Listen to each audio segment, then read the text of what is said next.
Hi, welcome to my channel. तो आज हम जानेंगे वो स्टॉक के बारे में जिसने बहुत अच्छा क्वार्टरली रिजल्ट दिया है और जिसने जैसी क्वार्टरली रिजल्ट दिया है इस स्टॉक ने 5 दिनों में बहुत अच्छी रिटर्न दी है। और जिस स्टॉक की मैं बात कर रहा हूँ वो है HDFC बैंक, जो अभी 1660 के लेवल के आसपास चल रहा है और मार्केट वैल्यू है उसका 9,20,000 करोड़ से भी ज़्यादा का। और HDFC बैंक ने फाइनेंशियल ईयर 23 का थर्ड क्वार्टर बहुत अच्छा दिया है। ये लार्जेस्ट प्राइवेट सेक्टर बैंक है पूरे इंडिया का, जिसने क्वार्टरली नेट प्रॉफिट अपना 12,260 करोड़ रुपए का किया है। ईयर ऑन ईयर देखा जाए तो प्रॉफिट ग्रोथ 19% की हुई है। ऐसा इसलिए हुआ है क्योंकि HDFC बैंक का जो क्वार्टरली रिजल्ट आया है उसमें लोन ग्रोथ की बहुत अच्छी डिमांड बढ़ी है, जिसकी वजह से उनका प्रॉफिट बहुत अच्छा बढ़ा है। और साथ के साथ ही क्रेडिट कॉस्ट भी काफ़ी कम हुई है और ऑपरेटिंग एक्सपेंसेस भी काफ़ी बड़े हैं। एसेट क्वालिटी की बात की जाए तो एसेट क्वालिटी मतलब HDFC बैंक की बेस्ट मानी गई और नॉन परफॉर्मिंग एसेट रेशियो बहुत ज़्यादा कम है। मैनेजमेंट का कहना है कि HDFC बैंक और HDFC का जो मर्जर होएगा वो जून या जुलाई के बीच में हो जाएगा, जिसकी वजह से HDFC ग्रुप बहुत बड़ा ग्रुप बन सकता है।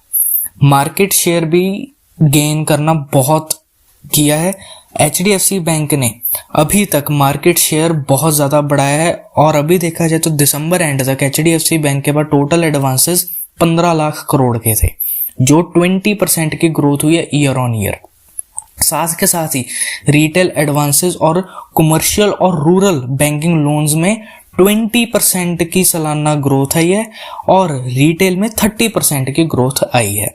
कॉर्पोरेट एडवांसेस भी 20% की ग्रोथ हुई है ईयर ऑन ईयर। और खासकर रिटेल ग्रोथ में देखा जाए तो पर्सनल लोन और गोल्ड लोन, ये दोनों लोन्स में बहुत अच्छी डिमांड आई है।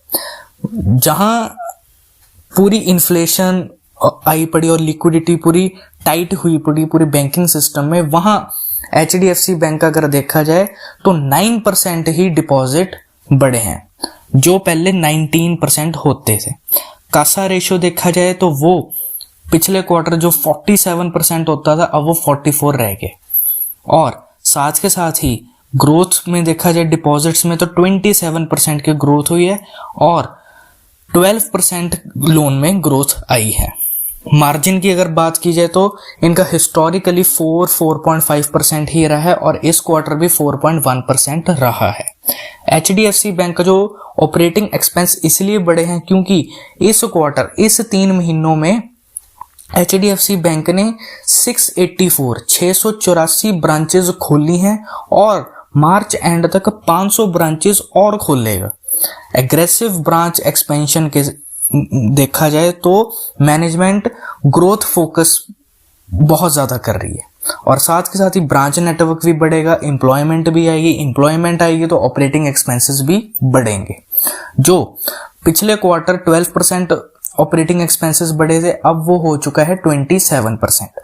HDB फाइनेंशियल जो इनकी सब्सिडरी है, HDB फाइनेंशियल सर्विसेज, उसमें भी प्रॉफिट का 65% की ग्रोथ हुई है ईयर ऑन ईयर, जो पिछले साल थोड़ी कम आई थी। लोन ग्रोथ में देखा जाए तो सिर्फ 8% ही हुई है। एसेट क्वालिटी भी इंप्रूव हुई है 3% और HDB फाइनेंशियल्स का रिटर्न ऑन एसेट 3.1% हुआ है।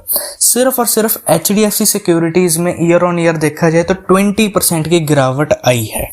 अगर हम फाइनेंशियल्स की बात करें तो सबसे पहले अगर देखा जाए तो क्वार्टरली रिजल्ट में जैसे आप देख सकते हैं कि net interest income year on year 25% बढ़ी और क्वार्टर ऑन क्वार्टर 9%।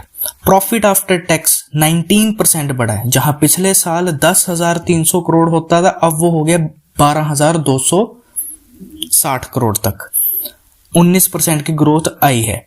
एडवांसेस और डिपॉजिट्स में भी 20% सालाना ग्रोथ हुई और क्वार्टर ऑन क्वार्टर 2% से 4% की आई है। इसकी साथ ही जैसी क्वार्टरली रिजल्ट डाला तो पिछले 5 दिनों में HDFC बैंक ने 3% की रिटर्न दी है। वो 1600 से अब 1660 के लेवल के आसपास चल रहा है। और साथ के साथ ही जो ये आप क्वार्टरली रिजल्ट देख रहे हो, इसमें सिर्फ और सिर्फ प्रोविजंस में डिक्लाइन आया है, बाकी हर जगह ग्रोथ हुई ही है। क्वार्टर ऑन क्वार्टर मिनिमम 2% से लेके 16% तक हुई है प्रॉफिट आफ्टर टैक्स।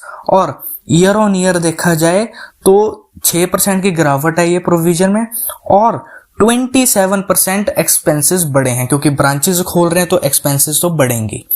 जहां पिछले क्वार्टर 11% बढ़े थे, अब वो हो गए हैं 27%। क्वार्टर ऑन क्वार्टर 11% और ईयर ऑन ईयर 27%। अब वो ऑपरेटिंग एक्सपेंसेस हो गए हैं 12,460 करोड़, पहले होते थे 9,800 करोड़ तक। तो ये थी आज की वीडियो, जिसमें HDFC बैंक ने जो क्वार्टरली रिजल्ट इतना अच्छा डाला है, उसमें मार्केट का बहुत अच्छा पॉजिटिव माना गया, और साथ के साथ मार्केट भी चढ़ी, और पिछले 5 दिनों में बहुत अच्छी ग्रोथ आई है। और सबसे बड़ी ग्रोथ ये आएगी कि जब ये मर्जर होएगा तो HDFC ग्रुप बहुत बड़ा ग्रुप बन जाएगा। काफी ब्रोकर्स ने कहा है इसको खरीदने को। JM फाइनेंशियल्स ने 1810 रुपए का टारगेट प्राइस रखा है। तो ये थी आज की वीडियो, पूरी फंडामेंटल एनालिसिस HDFC बैंक के। उम्मीद है कि आपको वीडियो पसंद आए। लाइक शेयर सब्सक्राइब जरूर करें। Thank you.